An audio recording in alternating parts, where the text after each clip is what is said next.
Okay, bags packed, check. Guidebook, check. Research, check. Passport tickets, check. Shots, check. Language tapes. Nemu, Kandu. Oh, we'll work on those later. Hello? Hello? Oh, yeah, I'm all ready to go. Just waiting for the What? The first choice became available? No, of course, that's fine. Besides, I'm very busy. Lots of projects. Gotta go. Bye.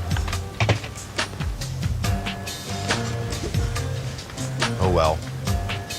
I guess I'll do the next best thing. Eat. Okay, so it's not exactly travel. But you know, a meal can provide quite an interesting view into a foreign culture, especially if that culture is Thai, and the meal is pad Thai, a noodle dish which really became popular during World War II when it was promoted by the Prime Minister of that country as a way to help his people consume less rice during times of shortage. You know, most of us Thai food fans get our fixes in restaurants, where those who know best are free to do what most can't. But you know, culinary globetrotting should not be a spectator sport. If you want to expand your far horizons, but find that your seat on the big old jet airliner's been given to somebody else, well, you're just going to have to buck up and take matters into your own hands. So put away your passport and prepare to navigate the culinary compass, because we're off to a distant land called Pad Thai, which lies slap dab in the heart of...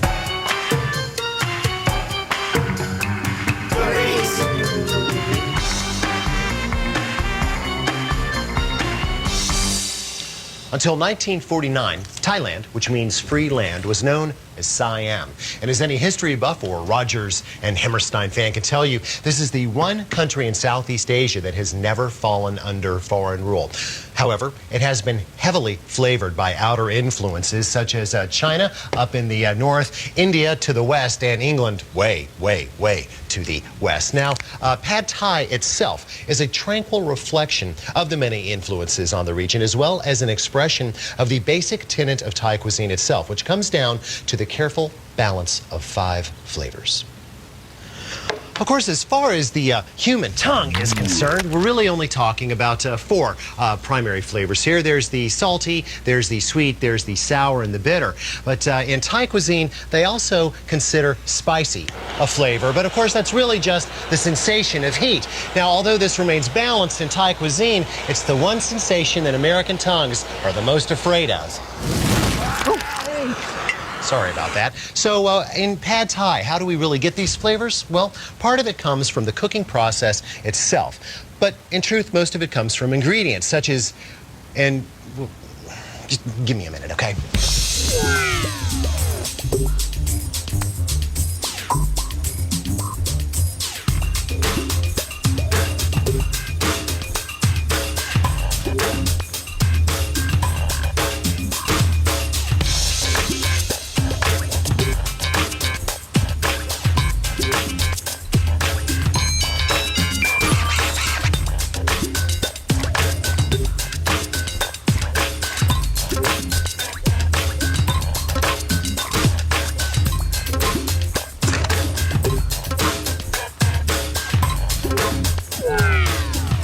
Well, there we have it. Our Pad Thai parts list is complete. Now, I've broken it down into 3 categories. Here we have the familiar. Here we have the somewhat familiar, and a category that I call what the, which is full of foods that most of us have not tasted, would never recognize, and in some cases can't even pronounce. Let's shop. I am pleased to report that a high proportion of the Pad Thai parts list is available at your local Mega Mart. Things like garlic and peanut oil and rice wine vinegar are easy to find. Yes, rice wine vinegar is in your Mega Mart. You just got to look for it. Here in the produce department, we will need some, scallions or green onions, as well as roasted salted peanuts. You're going to need about half a cup of shelled peanuts, but I like to buy them in the shell because I think they taste just a little more, I don't know, peanutty perhaps. And I always buy twice as many as I actually need so I can eat them as I cook. Now, we're going to need some chili peppers, and for Thai cuisine, I typically go with the smallest little chili that I can get because they are usually the hottest chilies in the place. So I will go with these small, it says dry Japanese peppers. That'll be fine. We're going to be grinding them up. We don't need many, maybe 8. I don't even know how they're going to weigh that, unless they can weigh molecules. I don't know. We're also going to need limes, at least a couple of limes. I'm sure that's abandoned. Don't worry about that. And bean sprouts. Now, I like using mung bean sprouts. They are typical in Asian cuisine. You can recognize them from alfalfa sprouts because the sprout part is a lot thicker. They're packed with nutrition and are ridiculously easy to grow at home. But we're going to save that for our Survival Eat show. That should be fun. These will go south faster than just about anything in the produce section. So you want to get them out of this container into something big and spacious. A glass jar would be ideal, or maybe a leftover yogurt container. Anything that will allow them to have a little air to breathe so that they will not rot in the refrigerator. Only have a couple of days on these, so cook fast. Now, when it comes to soybean curd, aka tofu, 4 out of 5 stir fries that call for tofu prefer extra firm tofu over the custardy silken tofu so often served as dessert in Japan. In this case, we need the firmness, not only for texture, but so that it won't fall apart inside the wok. Now, this container holds 14 ounces, and that'll leave just enough for, I don't know, scrambled eggs in the morning. Although rice noodles, that is, noodles actually made of rice instead of wheat flour, are popping up in more and more ethnic aisles of megamarts, I'd be willing to bet that whatever you find in your market will probably pale in comparison to what you would find in your friendly neighborhood Asian market.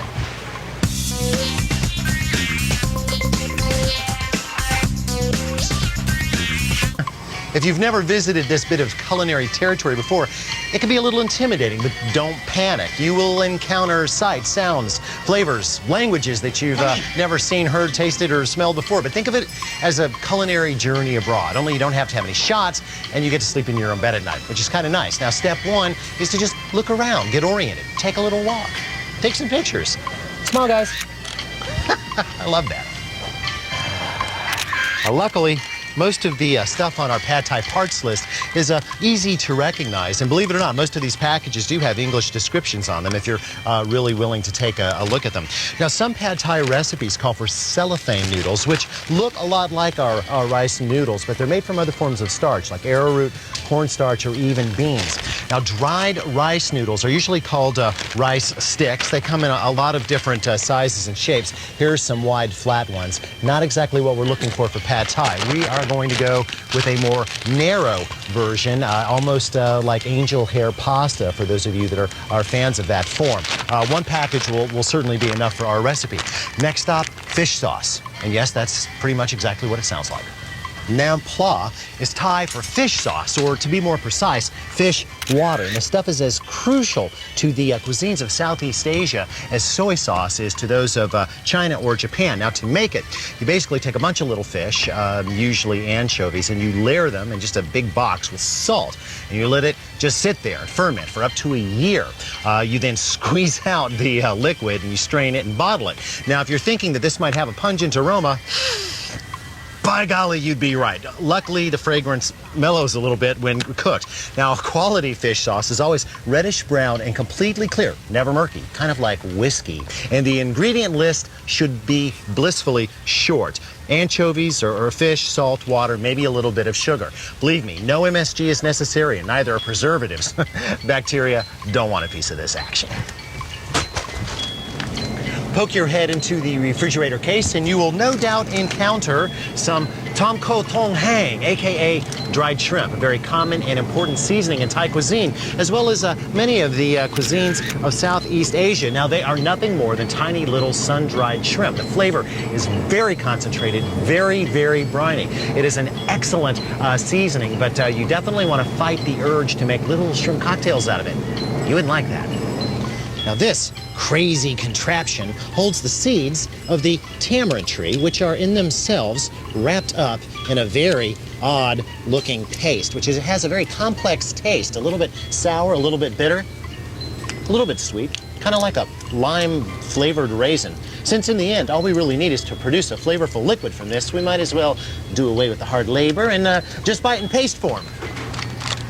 Soak this in boiling water, force it through a sieve, and you're good to go. Next thing we need, palm sugar. Now this stuff is made from sap that drips from the buds of the sugar palm. After collection, the sap is boiled down until all that remains is a sticky sugar, kind of like maple sugar. To use, just break off a hunk and use it like you would any other sugar. The last ingredient on today's list, preserved or salted cabbage, which can be called either tung chai or tianjing, after the city that is apparently famous for producing this dish. It's little more than cabbage and salt, but it lends an amazing flavor and, of course, texture to stir fries, soups, and whatnot. Well, that's it. Guess it's time for me to catch my flight home. Oh, that's right. I'm already home. I love this place. Top quality, authentic ingredients are all fine and good, but they do not a pad thai make. For that, you're going to need a big old bucket of heat delivered fast and furious. Now, can this be attained in a standard American pan on a standard American cooktop? Well, you can get by, but if you really want to take your tongue on a trip, you're going to walk this way. Now understand, the wok shape is perfect for stir fries because the heat can be tightly focused at the bottom, but it rapidly dissipates as it moves up and out towards the rim of the pan. Now a skilled wokmeister uses this to his or her advantage by pushing cooked ingredients up the sides where they'll stay warm without overcooking. Now you can certainly find yourself a top quality wok at some fancy schmancy culinary emporium, but if you really want to hit the mother load as far as selection goes, you'll do a little research and find yourself a restaurant supply store that specializes in Asian kitchen supplies. Now let me just show you a... Can I just have a little privacy, please? Top quality woks are easy to spot. They are deep and well-rounded. They are sturdy in construction. All the rivets are nice and heavy-duty, and they are made out of good metal, generally high carbon steel. Ooh, this one, you can actually see the hammer marks where it was hand-finished. It's a nice sign of craftsmanship. Now, for just everyday stir-frying at home, 14-inch wok probably do you fine. 14-inch. But if you're going to do any kind of entertaining, I think a 16-inch is a far, far better thing. As for handles, the double loop style is very popular in restaurants because it stays out of the way. You've got less chances of kind of knocking things over. But to tell the truth, in an average home kitchen or an average home backyard, I really think that the single hollow metal handle is better for pan handling. As for the color, this is not a non-stick surface. It is simply a protective coating placed on the pan to keep it from rusting. It will wear off and burn off with time, and that's a good thing.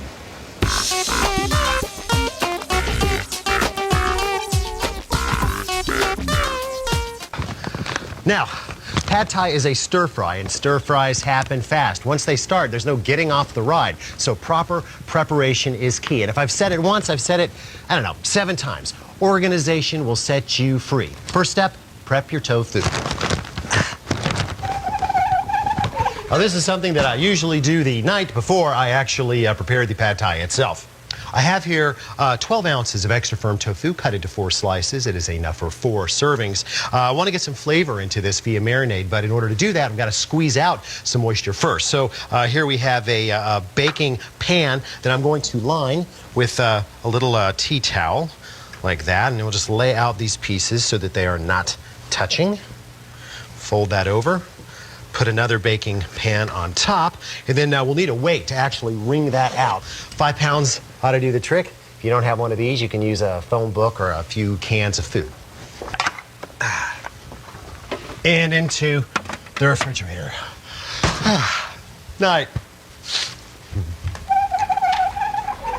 The next day, unwrap your tofu and give it a soak for 1/2 hour in 1½ cups of soy sauce laced with 1 teaspoon of 5-spice powder, which, if you're feeling industrious, you can make yourself by grinding together equal portions of star anise, fennel seeds, cloves, Szechuan peppercorns, which aren't actually peppercorns. They're really the fruits of the prickly ash, and cassia or Chinese cinnamon. Next step, bring a kettle of water to a boil and pour 3/4 of a cup over 1 ounce of the tamarind paste. Now we're going to let that just kind of sit and soak for a few minutes. In the meantime, grab a cutting board and retrieve the marinating tofu. Now remember, we had 4 pieces in here. We do not need that many. We're only going to do 2 servings here. So I'll retrieve 2 and save 2 for later. They can continue to marinate for several minutes. Just grab a knife and slice them thin. Now we're looking for about half-inch pieces here. You don't have to be too rigorous with it. That's enough. That'll give us even portions for both servings. We'll move those over to a bowl in our mise en place tray. Now time to build the pad thai sauce. The tamarind has finished soaking, so I'm going to grab another bowl and a hand sieve or hand strainer. It needs to be a relatively fine mesh. And we will mix together 2 tablespoons of our palm sugar with 2 tablespoons of the fish sauce and 1 tablespoon of rice wine vinegar. And just kind of mash that down. It doesn't have to dissolve thoroughly yet.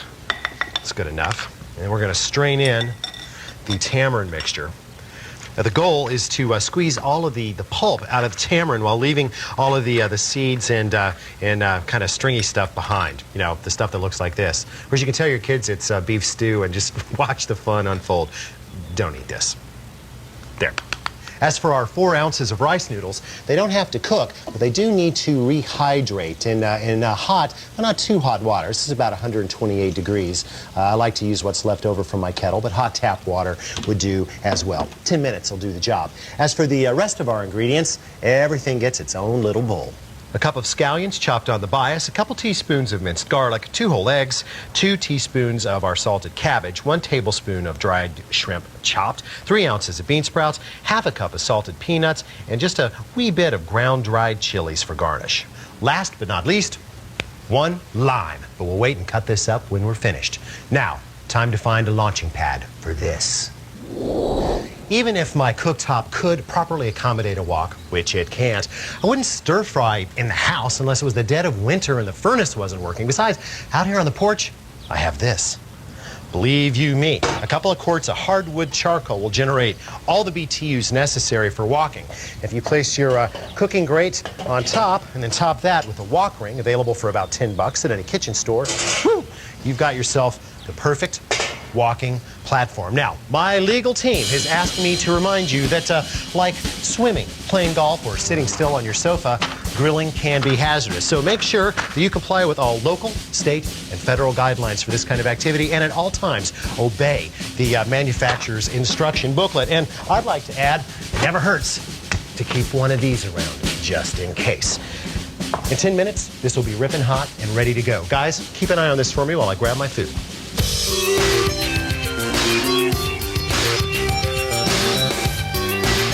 Our wok is rocket hot. The mise en place is on deck. I have a large heat protective device on my hand. My legal team is standing by. And look, they've done a lovely job slicing up the limes. That's nice. All right, fellas, we're ready to ride. The safety bar is down. There are no stops from here on. We approach the wok. We cook. A small bit of our oil goes in the pan. We follow that immediately with the tofu, which we will cook very, very briefly, tossing constantly. When the tofu is nice and brown around the corner, we will take that out to the bowl from whence it came. We'll add that back later. The wok goes back down, a little bit more oil goes in, and in go about 2/3 of our scallions. All of our garlic goes in, and stir. Now we introduce the egg to the party. We'll let those sit for just a second until they start to solidify, then we scramble. There we go. Once the eggs have scrambled, we'll quickly bring on the noodles and the sauce. A little steam. Give that a toss to get them moistened. And about 2/3 of the mung bean sprouts, along with about 2/3 of the peanuts, all of the salted cabbage, all of those beautiful little shrimps, and toss to coat. All that mass is going to bring down the heat in the wok a little bit, so we'll let it sit just for a few moments so that the steam from the sauce in the bottom of the wok can come up through the dish, flavoring it and warming everything through. Now at this point we can add the tofu back to the pan And toss again. There, heated through, time to plate.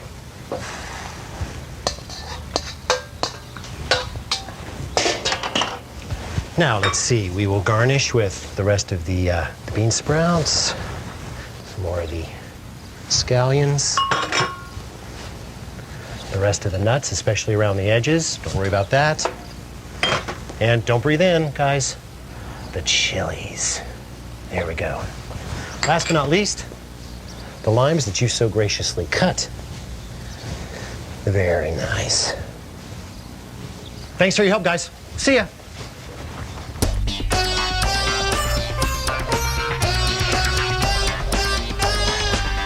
Okay, so I didn't get the trip, but I also didn't get the delayed flights, the grumpy customs agents, the messed up hotel reservations, and hey, I didn't get bitten by a single mosquito. So who's to say that you have to travel to get out of town? Thanks to a little culinary curiosity, we've opened a door to a larger world, one where the grocer becomes the travel agent, and the only jet engine you need is the one you park your walk on. I'm Alton Brown, wishing you bon voyage, not to mention good eats.